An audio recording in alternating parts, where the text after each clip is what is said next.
And it Something. works. Look at that. You got Ah, your casino over there. You got the map of the world. We're all yeah, I got set. the Grammy there, the casino here, and the world where I'm going to be traveling All over the over there. place. Hey, Oh, there you this is go. good. Are you in New York? I'm in New York, yes, Oh, okay. sir. I'm across the river in New Jersey here. Oh, I apologize. Hey, hey, hey.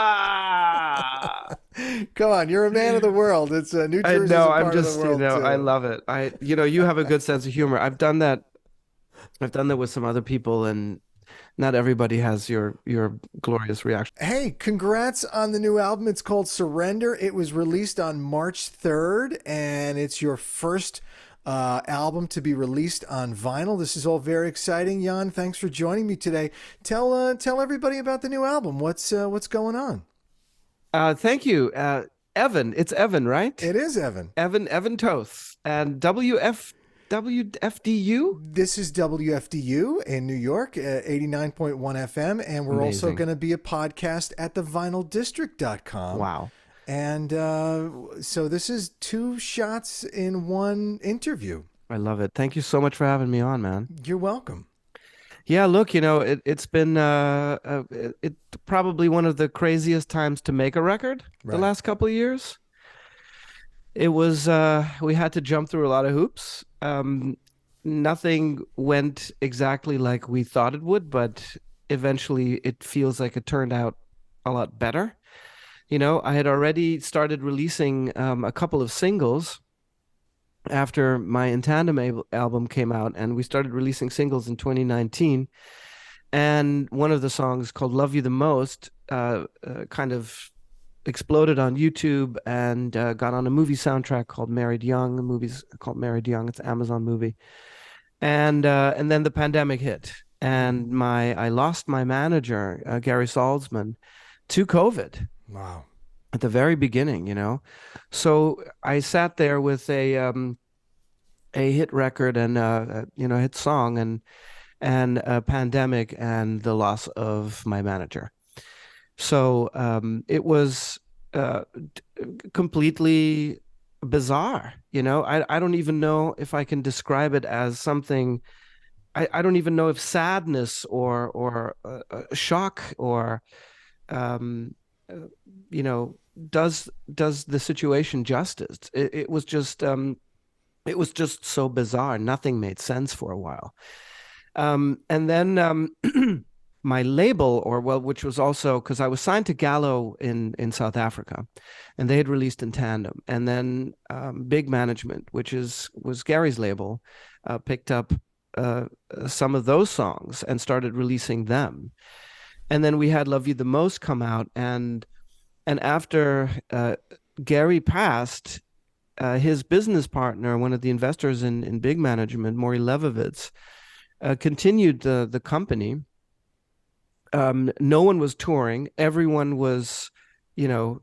started a podcast, including me, Right. And me. except I still kept it. I still have the podcast. Um, and I started writing, just vigorously writing. I had met Alex Forbes, who was my co-writer on 6 out of the 10 songs on the new album on Surrender. And we would just get together every 2 weeks in Manhattan at her apartment. And, she was like, "Hey, look, I had COVID already. You want to come over? It's Let's safe. hang out. Let's Right. write. Right. And I said, absolutely, let's go. I mean, the more I was so hungry to just keep busy and have something to do because there was nothing to do. I mean, it was horrible. And every show that we had scheduled for that year, one after the other, canceled, postponed, Right. canceled, postponed. I mean, we all went through this. So it was, but it was painful. It was really painful. So I was looking for other avenues to survive and to keep the candle burning, my creative candle. So but working with Alex was great. I mean, we would sit there and it was like therapy session. We would just everything that we were going through, we would talk about, and she would just take notes And then after 2 3 hours, we would have a song just like about every time. That's great. And I wanted to ask you, of course, about working with Alex. And Alex wrote one of Taylor Dane's big hits, "Don't Rush Me." I Yes. actually I'm a big Taylor Dane fan. I Oh, have I love her. most of the records on vinyl, in fact. And I think Taylor Dane is ready for a little bit of a resurgence nowadays. But how did the Yeah. two of you hook up? How did you and Alex connect and get to know each other as musicians? Well, initially we met. She is Forbes. Steve, think Steve is her uncle. Oh, I didn't realize that. And yeah, and so I met her when I first moved to New York. I just out of school. It's like 20 years ago, and I was invited for a ride on the Forbes yacht through a Hmm. friend. And and she was there, and we just started talking, and I kind of knew who she was, and like she was. It was we just kind of like talked for a little bit, and we had but I mean it was a long time ago, and I was very green when I first came to New York. I really didn't know what the hell I was doing. And then when Love You the Most came out, we connected on Facebook. We were friends on Facebook, and she wrote to me and she was like, "I saw that song blow up on YouTube. I listened to it. It's great. What are you doing? You want to get together and write?" Oh, interesting. That's how it happened. And I said, "Yeah, absolutely. Let's do it." And then the first time we got the first one of the first sessions we wrote Surrender. And I thought, this is good. Like she is pushing me into a different direction with my writing. And I feel very open with her. Like I feel like I could just tell her anything, and she won't judge me for it, and we can use it, Right. to put into the song. Right. Well, you do have to let your guard down when you work creatively with someone, right? I mean, you've got to be able to be honest with each other. It's not easy, but you've Yeah. got to have the right personalities, as you say. Yeah. You have to. Yeah. Yeah, that's true.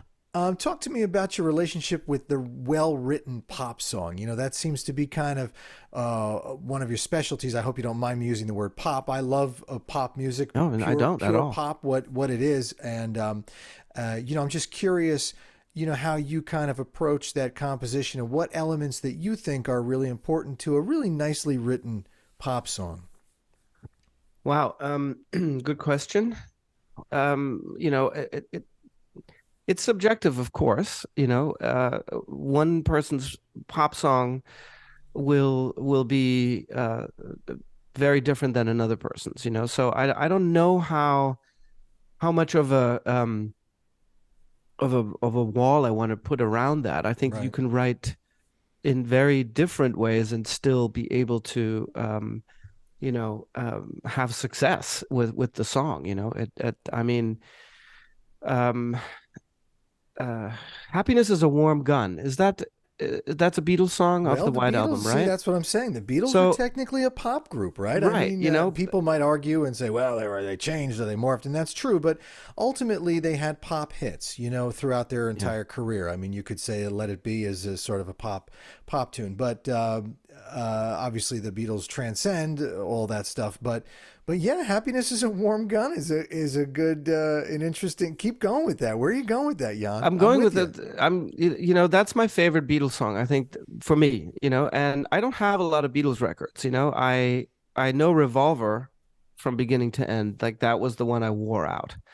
But I also listened to a lot of Electric Light Orchestra growing up, and Right. I listened to a lot of Billy Joel and Crosby, Stills and Nash, and but also Earth, Wind and Fire and Motown, and so what to me like a good pop song, you have to have a hook, something that like you can latch onto, and like "Happiness is a Warm Gun." Literally, it's that hook. That's the Yeah. hook. As soon as he starts singing, as soon as Lennon starts singing that line, you go, "Oh, what is Right. that? I want that again. I Right. want that again." So, Miley Cyrus, latest example, like her new single, it's like, I want that again. I, Right. I, I hear that. I want that again. Daft Punk's Random Access Memories, like it's such a varied album. There's so many different styles on the record. Um, but each song has something to offer that like grabs me. So it's a hook. I need a hook, and I need a lyric that complements the hook. Even if I don't fully understand what's going on yet, happiness is a warm gun. What the hell does that even mean? Right.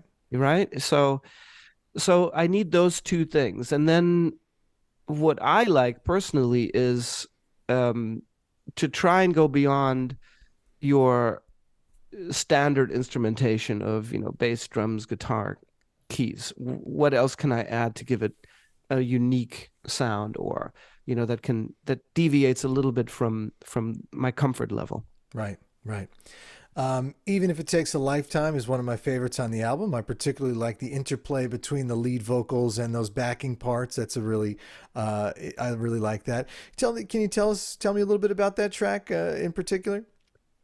That was a forced right. We had the record done, and it was we had "Stay the Same," which is the song right before, and which is a ballad, and I thought, I can't end the record like this. I just can't do it. It's too Mm, dark. It's too sad. I need something up. So Alex and I got together, and I was like, dude, I need one more song. mm, Okay, I need something that screams it's gonna be okay. Like right. something that screams, that takes us back to the beginning, because the record opens with "Surrender," and which is, all about like dropping the baggage, and and leaving the baggage. It's actually a David Crosby line. He put that baggage down. It's one of his songs, which I love. And so I needed something that was up, that was kind of rock and driving, and um, you know, ties back into the message of the album. And then we came up with "Even If It Takes a Lifetime," and it was one of those things that just showed up. It just showed up, and I was like, oh yeah, I love it. This is it. This is gonna work. And I brought it to Marcus Dembinski, my producer, and he was just like, yeah, and he just like started, that, like that beat, and Right. that's how it happened. And as I said, I love those background parts. Something reminded me of like the Bangles a little bit. I was getting like Oh, some of cool. those. I Uh-huh. like it was a Uh-huh. really cool part. I Yeah, I really love like that Bangles. tune. You're born and raised in Germany, of course, but you've traveled and performed quite a bit around the world and even to New Jersey. So I understand you've even made it to New Yes. Jersey. How has travel kind of impacted your professional music career? How have the miles influenced you career wise, and also as a musician, as a writer, as just sort of an observer of the world? That's what keeps me going, to be honest. I love the traveling part, which is why the pandemic was double tough, Right. because we could go anywhere. But yeah, the traveling is as tiring as it can be, and probably unhealthy, when it comes to time zones and lack of sleep and so forth. Right. It's so invigorating to me, because I love seeing new places. I love meeting new people. I love experiencing new cultures. And I feel like that influences the way I think, it influences the way I feel, and it changes my perspective, which is probably the most useful aspect of that, looking at things from a different angle. And traveling does that for me, and it's inspiring. It helps me write. Right. And how do you kind of combat the negative parts of travel? As you said, lack of sleep, but just kind of being away from a home base, or, seems like you've been doing it a long time and you've probably gotten it down to a science. But what are some of your, tricks to kind of get through the traveling, to make yourself comfortable? Well, there aren't too many, unfortunately, but cat naps Yeah. help. You know, like I trying to get a normal night's sleep when you're on the road is difficult. So you have to kind of accept that, Right. and you have to be okay with it. So that way, I don't have the anxiety about not sleeping can be difficult. So I expect it to be difficult. So I sleep when I can, and I also try to balance it out with exercise. So I'm a runner, so I have to have that. Um, even if I'm exhausted and the weather isn't great, I'll still put my running shoes on, go out and start moving. and that'll help. That'll just kind of let my body, you know, get into a new rhythm. The time changes are tough too because it takes a week. Yeah. By the time you get there, by the time it's normalized, you're already like a week away from coming back home. Yeah, You know, we of course you're in New York and I'm in New Jersey, so we just had the one lousy hour there's we that. lost last weekend, and I'm Yeah, still like I'm walking around today going, oh my God, I didn't get over this hour that we lost yet, but yeah, and that's only 60 minutes, but yeah. it's okay. I'm feeling a little better today. I wish we could get rid of that. I know. I think well they were working on it, and then I heard that they the thing whatever they were talking about in the Senate or the Congress last year is gone now. They Yeah, they do it every year. yeah. Every year there's a measure that gets introduced to Congress to keep daylight savings time, makes daylight savings time permanent. That's what Permanent, they right? call it. And they do it every year, and it never goes anywhere. And we need to ask for it, basically. We need to say, look, everybody needs to say, talk to their representative and go, yeah, this year, let's do it. Right. All right. Uh, Let's write a letter when we're done with this yeah, interview. sure, We'll man. both write Let's our own go. letters. Thank you very much, Evan and Jan. Love You the Most is a beautiful duet and that appears 3 times on this album. And tell everyone about the partner singing on that song with you and how you put the piece together. Alicia Madison. So yeah, she actually, believe it or not, she got married. They're having a baby, her and her husband, Michael. Wonderful people. And so she's like taking a total break from music. I don't know if it's going to be permanent or not, but she has right now, she's like, we did this together and she went on to another chapter in life. But yeah, Alicia and I met at a writers camp, a BMI, which is my performing rights organization, camp in Cape Town. And we wrote the song on the first day of the camp. Hmm. And I think the songwriting brief was something, there was a country artist looking for a track. And so we decided, let's write a song about like a wedding song, Hmm. something, that could be played or sung or performed at a wedding. And then we came up with Love You the Most. And we thought, okay, this will be good for like a country rock artist. And we started pitching it and nobody wanted it. Interesting. Nobody wanted it. So we said, well then let's just you and I do it. We'll do it. Why not? Let's Right. do, you'll she's an EDM, or she was an EDM artist. And um so I was like, you can do something different. Let's do something different. So we did. And then Maury Levovitz, who's with Big Management and now Honey Rose Records, he heard the song, he heard the demo of the song that only I sang at the camp. We wrote the song same day, recorded, demoed it with Tony Grund, Alicia Madison, and myself. And he heard the demo and he used it at his wedding. He got married Ah, and he played see? it at his wedding. And he was like, I love this song. I think you guys should put this out as a single. I have this movie called Married Young. This is perfect for the movie. Wow. Let's put it on the soundtrack. Let's use it to promote the film. And that's what happened. And we had it like a hard deadline, so we had to do it like we had 2 weeks to record the song. Fast. And then we did it. David Schoenwetter produced it, and we did all the vocals at on 14th Street at I forget the 14th Street Studios. I forget the name of the studio. I wonder if that's still there. But yeah, that's how that happened. Okay, and of course you have so the 3 versions on the album. You've got an acoustic version, sort of a stripped down acoustic version. Then you've got the regular of I guess a more fleshed out larger band version, and then of course there's a version in Espanol. Yes, Te amaré más. And Yes. this was a big hit in Brazil. Right. So this is how that happened. That took us completely by surprise. So one day, I saw on YouTube someone had posted a lyric video for "Love You the Most" in Portuguese, Hmm. and I was like, wow, how did this happen? Right. Like how, because you can never explain it, but you know how music is, and we have the internet, and music travels, and it Travels. find its way to people, and it's a wonderful thing. Like when something like that happens, you really think, oh, thank God I became a musician. It was Right. worth it, like Right. it's like a small miracle when something like that happens. It feels that way.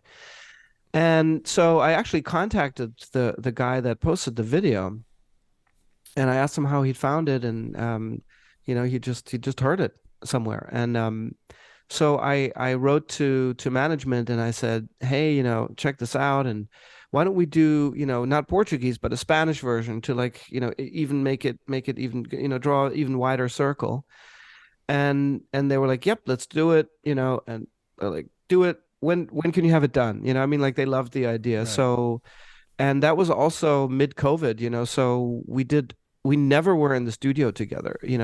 We translated the lyric, and then I recorded all my vocals at home, and Alicia did hers at home, and we practiced the Spanish and the pronunciation, just everything over FaceTime. It was bizarre. The name of this show is Radar, and I'm talking to you because you're on my radar. But what's on your radar? What are you listening to, or watching, or eating, or reading that's currently something you're enjoying and consuming? Is there something Mm, that you're currently inspired by, or currently really enjoying artistically? that's a good question. Mm. I mean, I'm looking at, like, the wall of vinyl behind you, Yeah, and here it I is. wish I could just, like, go through it. It's real. It's pretty cool. Um, I mean, I'm in promo mode for the record for Surrender. So I'm doing one interview after another, and it's really it kind of takes over Yeah. when you put out a record. And to be honest, it's not necessarily the most fun part for me. I mean, I love the, like, interviews like you are interesting because they're long form and they're fun and relaxed, and Right. it's not so, like, here's the same question over and over. So I'm kind of in that mode. I'm trying to read a little bit.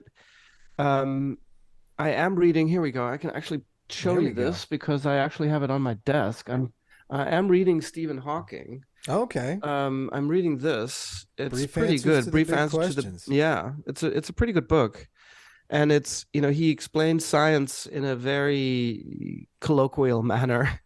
So it's kind of fun to delve into, because I'm sort of into human psychology and what makes people tick and why people do things and why people behave a certain way. And so I spent a lot of time um reading. I'm a vinyl fan, so I do buy the occasional record, and I still have some that I bought at garage sales before vinyl had its big comeback for a Hmm. buck 50, when everyone thought, oh, this Right. is never coming back. And Well, now a lot of these were purchased like that too. yeah. And so there's a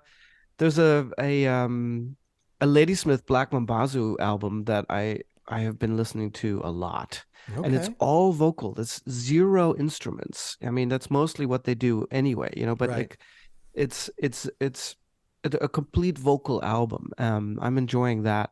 Um, I mean, I'm trying to think what else I've discovered. Like I said, the new Miley Cyrus is cool, Yeah, I you know. haven't checked it out yet. I have Yeah, to. I have to do it's that. good. It's good. I love her. Let me think what else. I just sang at this big George Harrison tribute concert, so I'm kind of on a bit of a George Harrison kick. And Annie Haslam, my friend Annie Haslam from Renaissance, who I've recorded with before, and who is a guest on my last album on In Tandem. We were just talked on the phone yesterday. She's going to be my guest at my show at the Sellersville Theater in Pennsylvania on May 25th. And she was talking about recording Across the Universe. She was like, "Would you like to record this with me? Like, wouldn't that be fun?" I'm like, "I love that song. It's such a Yeah. good song." And I wonder how we could arrange it for male and female vocal. Like, I don't know if that's been done. So I don't know. I'm thinking about stuff like that, and then everything else, which is a lot Interesting. right now: travels and hotels and Yeah, flights. a friend of mine likes Renaissance and has gone to see them. They've been around here in the New York City area quite a bit in the last few.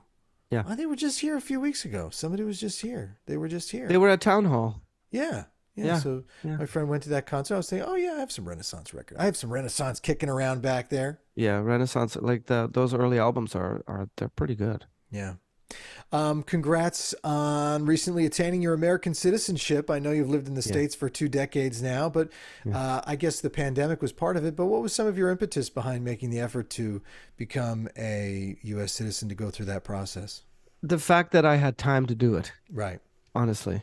It was another one of those things where I thought, I I have nothing else to do. These are things that are on my list. Now's a good time to do it.